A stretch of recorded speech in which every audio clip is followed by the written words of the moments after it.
to New Skills, New You. Day 8 of the sprint. I feel like I'm missing one. Or is this day 9? I got to go back and check. I ran into some challenges over the weekend. So I missed a couple of days. I'm like, man, I didn't even get a weekend. So I've got to renew the streak. And this is something really important with entrepreneurship. You have to give yourself grace. Hold yourself accountable for what you said you're going to do, what you plan to do, but give yourself grace when the unexpected happens. And the unexpected will happen. But some positive things. Brought in a new member for a coaching program for a client, so that's good. Starting to see some traction in supporting his clients as a sales closer, so that's amazing.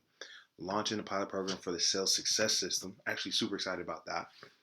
So what I've figured out, I've taken all the pieces that people ask me about. They're like, hey, I need help in this in my business, I need help with this. And I put them all together. So getting stuck on discovery calls and they're not turning to clients, no shows, confidence, raising the prices, what else?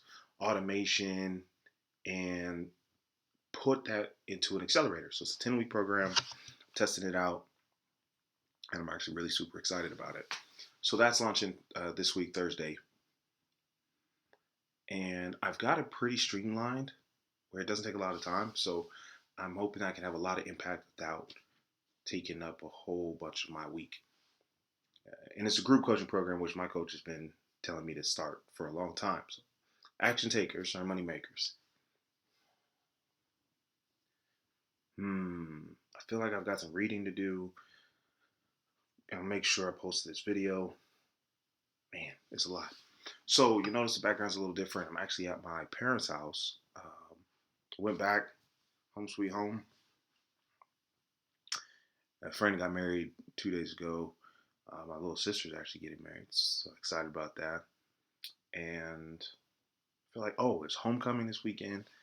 I'm like, oh man, I got to get back to Atlanta. This is all not helping me progress forward. But I'm thankful. I'm thankful for the time, for the memories, and with people I care about. And I'm working on practicing gratitude. I got one of the phones. Still Galaxy forever, but the iPhone got here first. So got a phone again, and a couple people are like, "Bruce, where have you been?" And I'm like, "It's been a long month." They're like, "What are you talking about? It's October 3rd." I was like, "I know." Rest if you must, but don't you quit. I don't want to talk to make noise. Oh, quick sales lesson.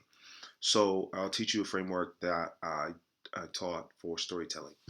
Stories are a way to connect with your audience. If they're connected to you, they're more likely to work with you. This is assuming you know the target audience. So a story framework is in 2 halves. It's your past and your pain, and then it's your transformation and your triumph. All right. Hey, what does this have to do with sales? We'll get there. If you talk about the past where you were, or it could be a success story from a client, you talk about the pain, why they didn't want to stay there, how they felt, what their life was like.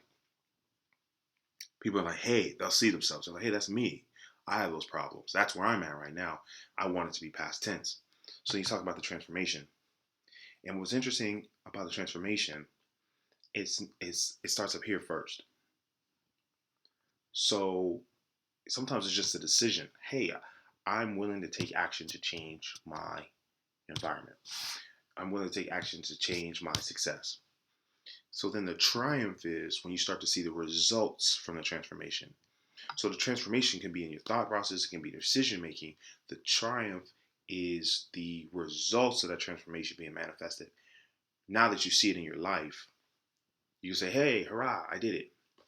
And when people can see that journey, they can see that direction, and they want to go in that direction, they'll say, hey, how do I sign up? How do I work with you? And so that's where I primarily work with service-based businesses. This doesn't work as well with products. It could, but I focus on service-based businesses. Coaches, speakers, consultants, trainers, love you guys. I want to help you win. And so what I've taught, it's interesting that storytelling will be part of the sales success system, but it's such an important part. And it comes out in your lives, in like Instagram or TikTok live. It comes out in your podcast interviews, and when you're talking to clients, it comes out over and over and over again, and it helps you to hear yes more often. Remember, that's the tagline, right? Helping speakers, coaches, and trainers hear yes more often without sounding salesy. When you tell a story about your journey, you tell a story about another customer's journey, it doesn't have to be a sales pitch. It doesn't have to be a, a script that you've memorized. It comes from right here. And that's what makes it so effective.